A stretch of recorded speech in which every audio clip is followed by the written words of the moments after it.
Welcome back after the summer. Welcome to year 13. New year, new topic. The new topic that I'm going to be teaching this year to start with is the water cycle and water insecurity. Alright? What we're going to do is we're going to try something a little bit different to what we did last year. So the idea with flipped learning, if you want to call it that, is that you watch these videos before the lesson. You can watch them twice, 3 times, you can pause, play bits back to get your head around stuff. I'm sure you'll probably get fed up with listening to my voice, but that's just tough. And then you come to the lessons having watched the videos, and it's vital that you're creating a set of notes, right? That you come to the lesson with those notes. I'm going to be checking them for one and having a nosy at the start of lessons to see who's done the right thing and who's not done the right thing.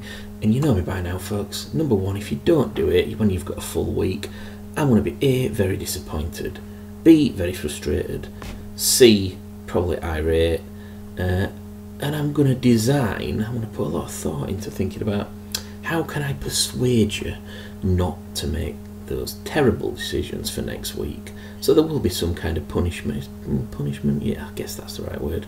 No, it's positive reinforcement, we'll call it that. So yeah, make sure A, you're watching the videos, B, you're keeping your notes nice and organised, and C, you know, they're pretty comprehensive. You haven't just watched the video and kind of scribbled what you can as it's playing because it's 15 minutes long and you think, yes, I can be done in 15 minutes. If this video is 15 minutes, it's probably going to take you, what I'd say, 45 to an hour of kind of pausing, replaying, making notes, etc. to get your head around stuff properly. Enough of that waffle.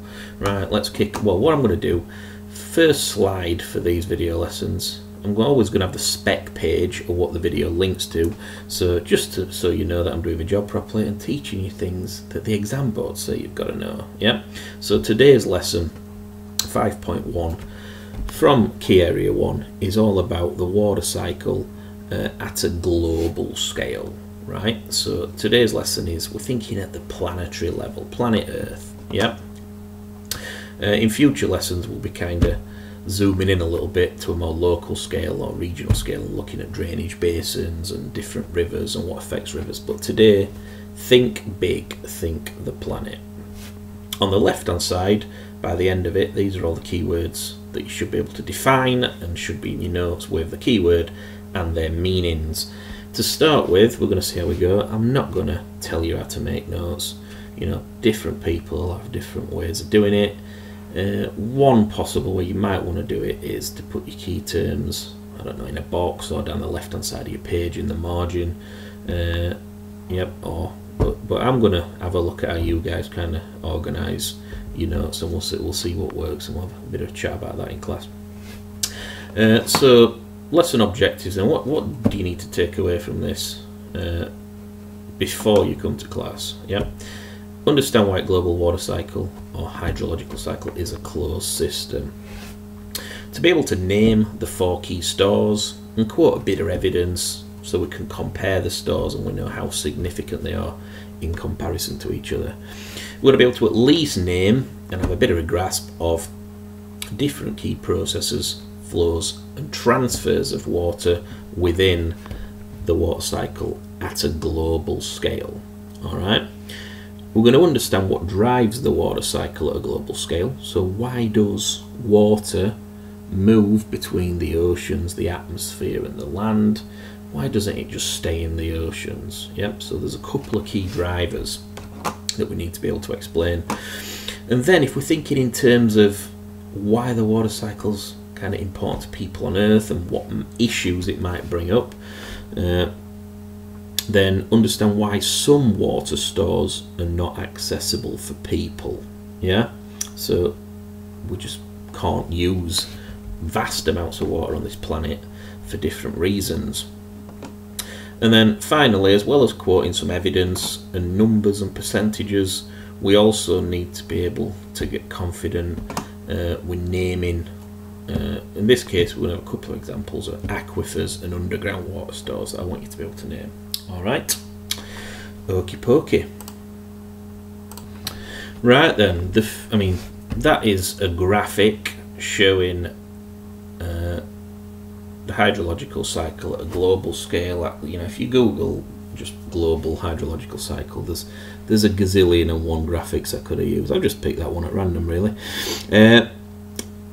because it does the job. So the first learning objective was to understand why the water cycle at a global scale is a closed system, and that links to its first keyword. Alright, so make a note, closed system, and the reason for that is there are no inputs or outputs of water either into planet Earth or out of planet Earth.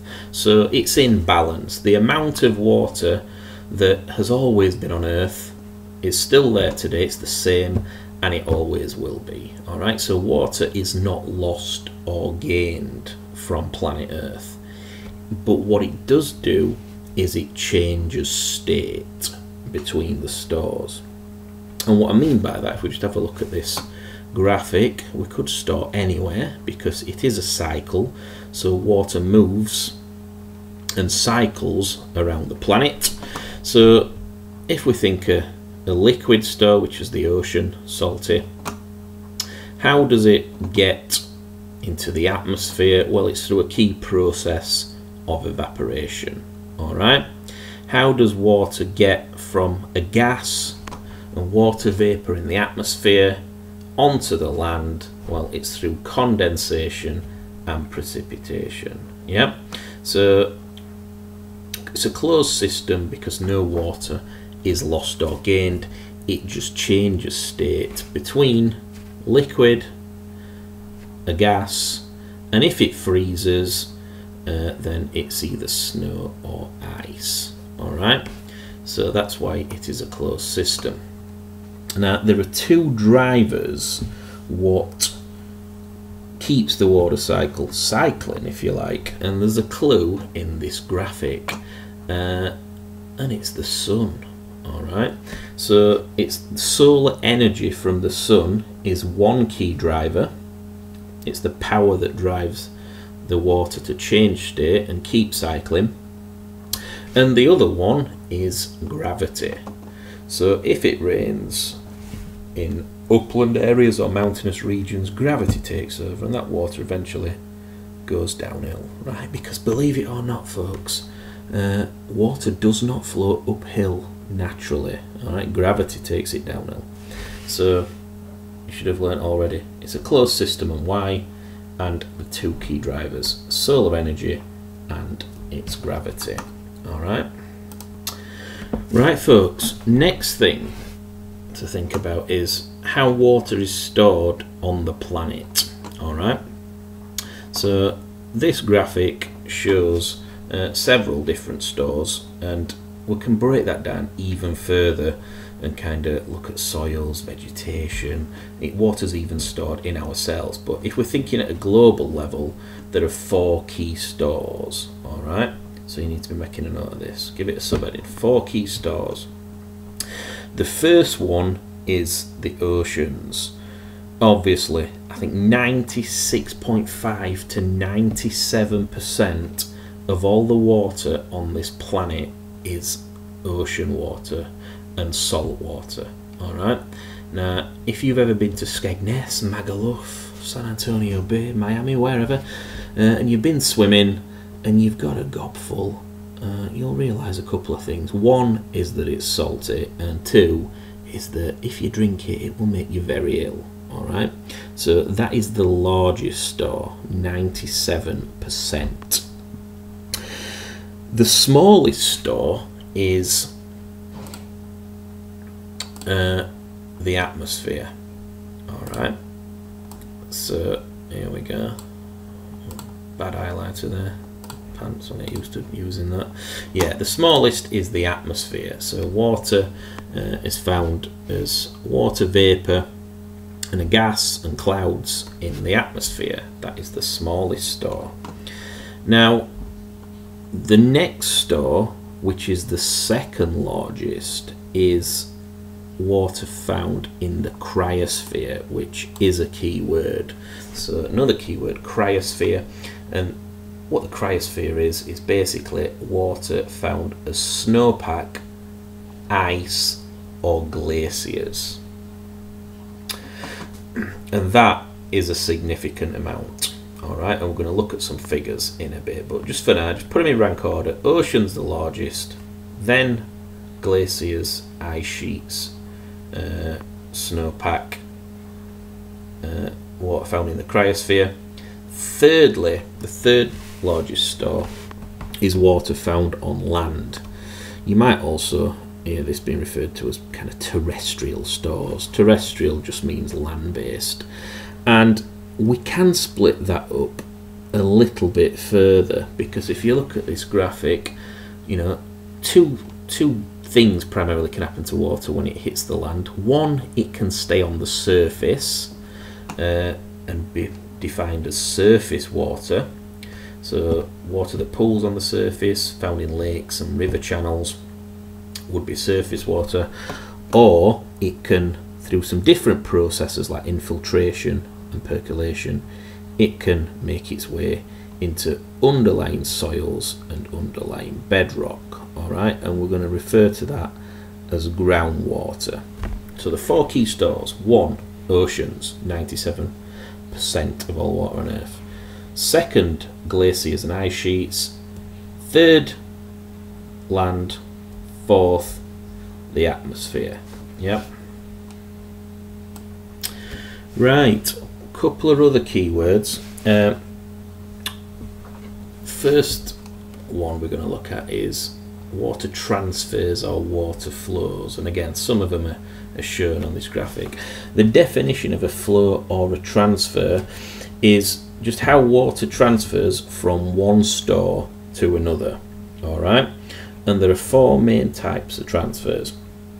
Main types, but there are probably a dozen or so less important ones, if you like.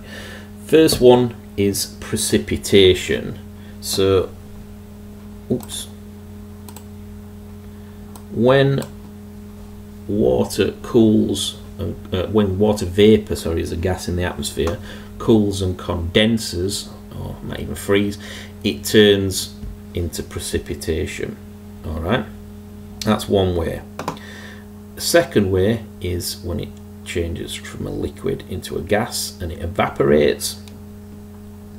Another one is when water transfers out of plants and vegetation through their leaves, and this is taking me back to year 7 science, a long time ago that, by the way, where there's little pores in the leaves called stomata, and in dry and windy kind of climates and environments, water can evaporate out of plants into the atmosphere, and we call that transpiration.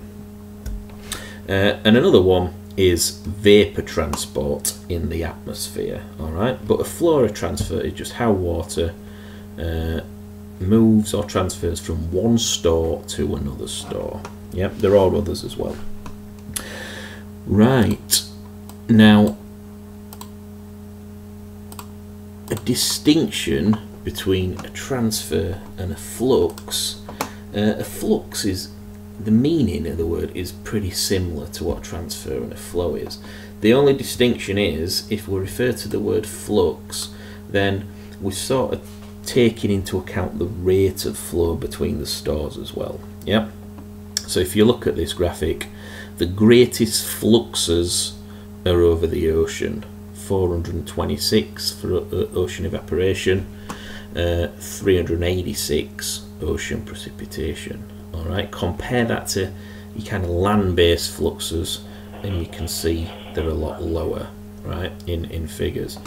Don't forget, all good geographers always look for units, so these units are shown in 1,000 cubic kilometres for storage and 1,000 cubic kilometres per year for the exchanges or the fluxes. So the most significant or the most abundant fluxes happen over the oceans. But in lesson you might hear me refer to water fluxing into the atmosphere, evaporating into, or transferring and evaporating to the atmosphere, kind of means the same thing. Yeah, don't get too kind of hung up on that. Yeah, just means changing it from one store to another. Right then, we do need a little bit of evidence to hit the learning objective in regards to which is significant. So whether you remember, you know, percentages or the actual absolute figures, I'll leave that down to you. I'm not too concerned either way. If it were me, I'd probably remember the percentages, but it is up to you. So 96% of water on Earth, 97% is ocean water, 4% is on land as your two main stores, and then in regards to your fluxes, like I say, 86% evaporation over the ocean compared to 14% evaporation from land. And it's a similar figure for precipitation as well. So 78% precipitation happens over the oceans, only 22% of the total precipitation on Earth occurs over land. And then you've got obviously your smallest store, which is your atmosphere, which, although it's tiny, obviously we need it's a vital part of that system, because without water kind of fluxing into the atmosphere, cooling and condensing as rainfall over land, we wouldn't get any rainfall, so that would cause a pretty big problem. Alright, right folks, one of the major stores at a global level is water stored on land, and we did say that that can either take the form of surface water, lakes and rivers, or water can infiltrate and make its way into the underlying bedrock or underground. And that brings me on to as next keyword, which is groundwater. Often these are going to be referred to as aquifers. All right. The definition of this keyword is basically water stored in soils and underlying rocks. Yep, so just because it's beneath us feet, it doesn't mean to say it's not significant. Are you going to see how significant it is in a minute? Now, groundwater and aquifers, it kind of acts as a store and a flow. It tends to be moving quite slowly. The deeper it goes, the slower it moves on average. So if it's a store, then we're going to refer to it as an aquifer. And aquifers are a vital source of water for people on all 6 continents of this planet. All right, and if as a geographer we're interested in scale, they are huge. Often they're the size of states or countries. Yeah, and if we have a look at just underground groundwater stores and aquifers in Africa, yeah, you can see pretty much the whole of the continent has got underground stores.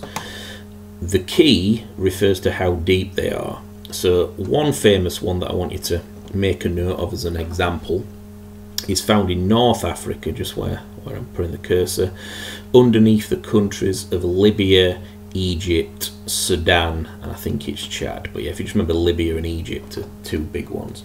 And it's called the Nubian Sandstone Aquifer. I'll spell it for you by typing it in here. Nubian Sandstone Aquifer. And you can see it is stored quite deep. Yeah, so you're going to need some technology to actually access it. But it is huge. Another one is the Ogallala Aquifer in central USA, and I've actually drove across this one, and I think I was driving for what, 3 hours. It's huge. The Ogallala Aquifer, I think it's got 2 L's as well, possibly, who cares. But yeah, Ogallala Aquifer found in central USA.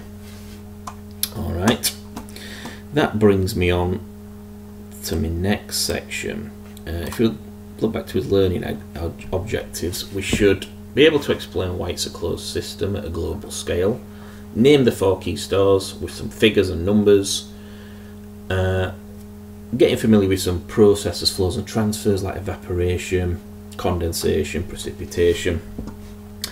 We should know that it's the sun, solar energy and gravity what drives the water cycle at a global level. We should also be able to name examples of aquifers. The last bit is to understand kind of why some stores are not accessible for people, and to understand that we need to know what this keyword means, residence times. Now, although water is cycling around the planet between the stores, it doesn't spend the same amount of time in each of the stores. So for instance, water in the atmosphere only spends on average around 10 days roughly on average in the atmosphere. However, water that's in deep bedrock, hundreds or even thousands of meters beneath our feet, spends a lot longer, right? So this, the length of time a water molecule spends in a single water store is called the residence time. All right, so here are the residence times for different stores. So you can see the longest residence times are in the cryosphere, as ice, yeah. For instance, glaciers and ice sheets at high altitude and higher latitude locations have been frozen as ice for on average 20,000 years, a long time. Then the residence time, which also takes a long time, is deep groundwater. On average, that water can be there for 10,000 years, sometimes longer. Oceans. Now the interesting thing is, if you look at the shortest residence times in the atmosphere, 9 to 10 days, but also rivers, soils and lakes, you know, the sources of water that humans rely on because they're easily accessible and they're fresh, they have the shortest residence times. All right.